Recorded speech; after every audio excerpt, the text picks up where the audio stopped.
ஒவ்வொருவருக்கும் வாழ்க்கையில் பெரிதாக சாதிக்க வேண்டும் என்ற எண்ணம் இருக்கும். ஆனால் அளவுக்கு மீறி ஆசைப்பட்டு விட்டால் இப்போது இருக்கக்கூடியதும் போய்விடுமே என்ற பயமே மிகப்பெரிய சிக்கலாக தற்போது பலரது முன்னால் இருக்கிறது. நம் பயன்பாட்டில் 2 பழமொழிகள் இருக்கின்றன. ஒன்று அத்தனைக்கும் ஆசைப்படு என வலியுறுத்தும், இன்னொன்று ஆசையே துன்பத்திற்கு காரணம் என பயமுறுத்தும். இந்த பயமுறுத்தலினாலேயே நல்ல திறமை, கடின உழைப்பு என உச்சத்தை அடைய முழுத்தகுதி உடையோரும் ஒரு கட்டத்திற்குள் அடைந்து கிடக்கிறார்கள். பெரிதாக ஆசைப்படும் பலரோ தங்களது பலத்தை அறியாமல் மிகப்பெரியதாக யோசித்து இருந்ததையும் இழந்த சம்பவம் உண்டு.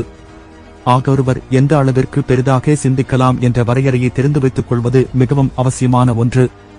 அதைத்தான் இந்த வீடியோவில் நாம் பார்க்க இருக்கிறோம். முழுமையாக பாருங்கள். பெரிதாக ஆசைப்படுங்கள், சிகரத்தை அடைந்திடுங்கள். சராசரி மனிதனின் எண்ணம், யார் ஒருவர் ஓய்வே இல்லாமல் வேலையில் ஈடுபடுகிறாரோ அவரே நல்லபடியாக தொழில் செய்கிறார், அப்படி வேலை செய்யவில்லை எனில் அவர் வெற்றியடைய முடியாது. தற்போது இருக்கக்கூடிய பெரும்பாலான சிறிய தொழில் செய்திடும் முதலாளிகளின் எண்ணம் இப்படித்தான் இருக்கிறது. அதற்காகத்தான் வியாபாரமே நடக்கவில்லை என்றாலும் கூட கடையில் எதையாவது செய்து கொண்டிருக்கும் முதலாளிகளை நம்மால் பார்க்க முடிகிறது. உதாரணத்திற்கு, ஒரு தச்சர் இருக்கிறார். அவருக்கு தச்சு தொழிலில் மிகச்சிறந்த அனுபவம் இருக்கிறது. அதேபோல அவர் மீது வாடிக்கையாளர்களுக்கு மிகுந்த நம்பிக்கையும் இருக்கிறது. நல்ல வாடிக்கையாளர்களும் அவருக்கு இருக்கிறார்கள். இந்த பெயரை காப்பாற்றிக் கொள்ள அவர் ஒரு நாளைக்கு 14 மணி நேரம் கூட அயராது உழைத்து வருகிறார். அவர் இன்னும் கூடுதலான நபர்களை வேலைக்கு அமர்த்தினால் அவர் இவ்வளவு நேரம் வேலை செய்ய வேண்டிய அவசியம் இருக்காது. மேலும் கூடுதலான ஆர்டர்களையும் அவரால் பெற முடியும். மேலும் சொன்ன நேரத்திற்கு முன்னாலேயே வேலையை முடித்துக் கொடுக்க முடியும். பல வருடங்களாக வேலை பார்த்து வந்தாலும் கூட அவர் கூடுதலாக 2 ஆட்களை நியமிப்பதை பற்றி சிந்திக்கவே இல்லை. காரணம், வேலை பார்க்கத்தான் நாம் இருக்கிறோமே, பிறகு எதற்கு வேறு 2 அவர்களுக்கு வேறு சம்பளம் கொடுக்க வேண்டும்? அவர்கள் சரியாக வேலையை செய்யாவிட்டால் பிரச்சனை வேற வந்துவிடும். இப்படிப்பட்ட சந்தேகங்களால் அவரால் ஒரு நிலைக்கு மேல் உயர முடியவில்லை.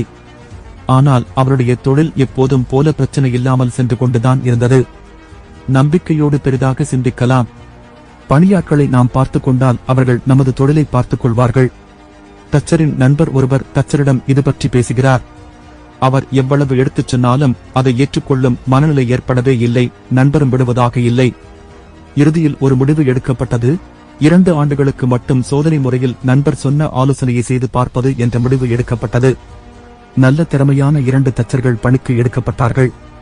அவர்களிடம் இவரின் திட்டம் குறித்து விரிவாக விளக்கப்பட்டது. இந்த 2 ஆண்டுகள் நீங்கள் சரியாக உழைத்தால் உங்களின் பணி என்னிடமே தொடரும். எனக்கு கிடைக்கும் வருமானம் உயரும் போதெல்லாம் உங்களுக்கும் அதன் பலன் கிடைக்கும் என்ற வாக்குறுதியோடு சோதனை முயற்சி துவங்கியது. தலைமை தச்சர் தற்போது 2-3 மணி நேரம் கடையில் இருந்து கொண்டு வேலை சரியாக நடக்கிறதா என பார்த்து கொண்டார். அதேபோல வாடிக்கையாளர்களிடம் ஒப்படைக்கும் போது தானே நேரடியாக இருந்து செய்வித்த பொருள்களை ஒப்படைத்தார். மீதமிருக்கும் நேரங்களில் பல இடங்களுக்கு சென்று புதிய ஒப்பந்தங்களை பிடித்துக் கொண்டு வர தொழில் நல்ல முறையில் முன்னேற்றம் அடைந்தது. இப்போது ஓராண்டுகள் முடிவதற்கு முன்னாலேயே இன்னும் கூடுதலாக வேலை ஆட்கள் இணைக்கப்பட்டார்கள். தொழில் வளர்ச்சி அடைய லாபமும் கூடியது.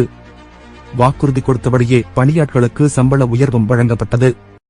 தானே முழு நேரமும் உழைத்து ஈட்டிய வருமானத்தை விடவும் பணியாட்களை வைத்துக் கொண்டு நிறைய வேலைகளை எடுத்து செய்தபடியால் வந்த வருமானம் அதிகமாகவே இருந்தது. யார் நீங்கள்? பில் கேட்ஸா? சாதாரண முதலாளியா? நான் பிறரை நம்ப மாட்டேன். நானே முழு நேரமும் வேலை பார்க்க வேண்டும். அப்படி இருந்தால்தான் எனக்கு மனநிறைவு என நீங்கள் நினைத்தால் ஒரு நிம்மதியான வாழ்க்கையை நடத்தும் சிறு முதலாளியாக இருந்துவிட்டு போகலாம். ஆனால் நீங்கள் பில்கேட்ஸ் போன்று மிகப்பெரிய தொழில் அதிபராக மாற வேண்டும் என்றால் பிறரை நீங்கள் நம்பித்தான் ஆக வேண்டும். வேலை செய்திடும் நபராக அல்லாமல் மேலாண்மை செய்யும் நபராகவும் நீங்கள் மாற வேண்டும். 2ம் உங்கள் மனதில்தான் இருக்கிறது. மிகப்பெரிய சிகரத்தை நோக்கி ஒரு சிறிய அடியை எடுத்து வையுங்கள். வெற்றி நிச்சயம். நன்றி. ஓகே நண்பா, அடுத்த வீடியோவில் பார்ப்போம். இதுபோல் வீடியோ தொடர்ந்து பார்க்க சக்சஸ்ஃபுல் மெயின் சேனலை சப்ஸ்கிரைப் பண்ணிக்கோங்க நண்பா.